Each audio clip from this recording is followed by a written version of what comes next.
This is the Starbarista podcast, covering global cafe culture. So right now I'm just rotating the biscotti because they need to bake evenly. So right now I'm just rotating them. My name is Gilda Doganiero, and I'm 37 years old, and I am the sole proprietor of Gilda's Biscotti Incorporated. So what we have here on the table that I haven't rolled out yet is the dough for chocolate espresso biscotti. It is black. It's like jet black. It's not dark brown or reddish. It's black. And I achieved this intentionally. I found a type of cocoa powder. It's a Brazilian black pearl cocoa powder, and it's beautiful, and I love it. The color is just it's luxurious.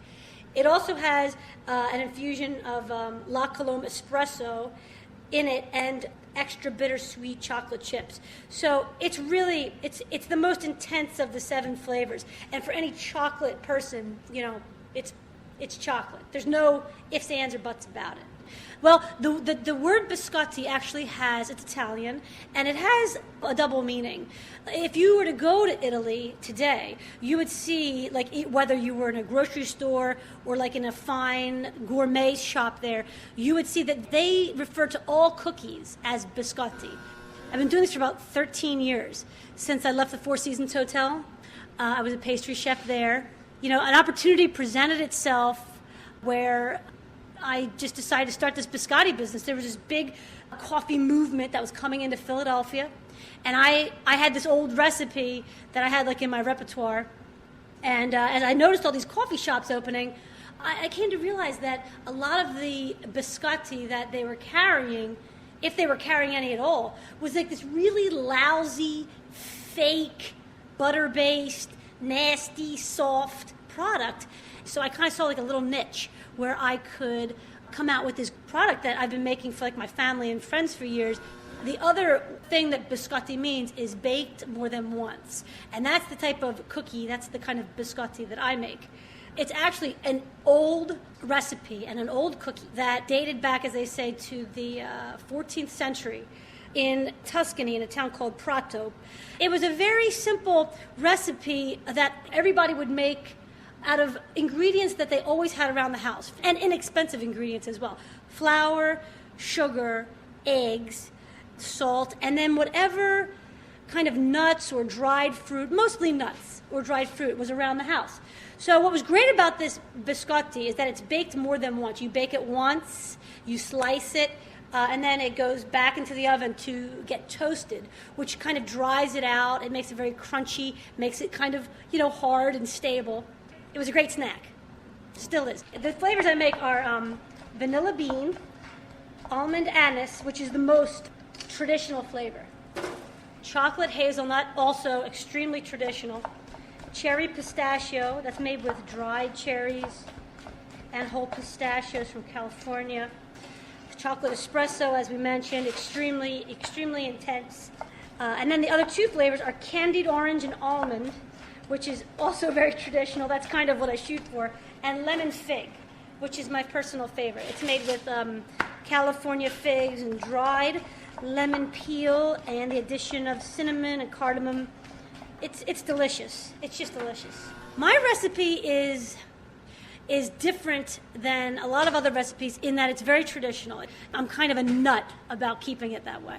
And to be completely honest, it would be a great story if I told you that my grandmother gave it to me on her deathbed. But indeed, when I was working, that's not the case. When I was working in Colorado, in the pastry department, I got the recipe from the pastry chef there because we always kept biscotti right above the espresso machine.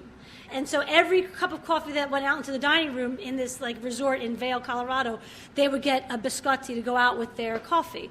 So, and I remember, I was 20 years old. I remember thinking, this is such a great recipe. You can make a huge batch of it. It never really goes bad. You don't use butter, which right now is almost prohibitively expensive to use. But at that time it was okay. And and you could do so much with it. The variations were endless. And I remember saying to myself, I'm gonna do something with this recipe. And shortly when I returned back to the Philadelphia area, I did just that.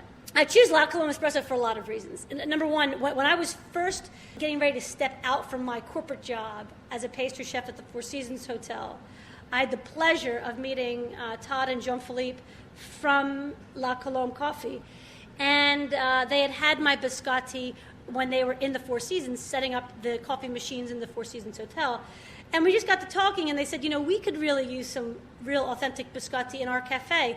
Well, how about we work this out? How about you make the biscotti for the cafe, and we will compensate you in cappuccino?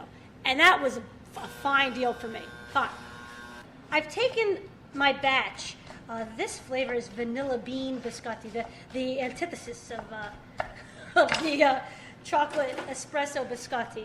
I actually developed this flavor for people who are allergic to chocolate or nuts, and for babies. This is actually a great flavor for teething babies, as my girlfriends have told me. And so what I'm doing is these biscotti have been in the oven now for about 45 minutes, and they're essentially baked through. And I'm slicing them on the bias to make the shape of, the biscotti. They're going to go back in just for a little bit to just toast them up. But here, I don't know if you want to try one. They're delicious. They're still a little soft when they come out of the oven, be careful, it's hot. But as they cool, they become extremely crunchy and dry. Great for soaking up, whether it's Vinsanto or coffee or hot chocolate or, anything. I sell to most of the cafes in the Philadelphia and New Jersey area. La Colombe, obviously, I've had a very nice relationship with them for years. They were my first client. I also sell to gelaterias in Philadelphia now. It's become very popular, and this product goes well with the coffee and with the gelato. I also sell to some specialty gourmet shops, grocery stores, gift basket companies, and farmers markets. So it's nice. The local food movement's been very good to me. So I make two different sizes of the biscotti. I make the traditional size, which I call my demi-tasse size. It's probably, I refer to them as pinky length. That's what I tell people. I don't know, what's that, 2 inches, 3? It's perfect. And the Europeans are just notoriously better about their portion sizes than we are. But for the cafe clients I have, people want, something. They want something big. So we make these large, this is the other size, large individual biscotti that you'll see like in the coffee shops. These are probably 9 inches. What I love about the coffee community, in addition to the fact that I probably haven't paid for a cup of coffee in a decade, is that everyone, as you speak to these people in this in this line of work, you find that there's all these common denominators. They're artists, they're writers, they're avid travelers. They're obsessed with food. They're obsessed with farming. They're beekeepers, photographers. And so you could just basically sit down, over a cup of coffee, and just you find all these common things between yourself and them, aside from just enjoying a good cup of coffee. And it just goes on and on and on. It's really a great community of people. Yeah, the best, in my opinion. The best. To hear more podcasts about global cafe culture, visit www.starbarista.com.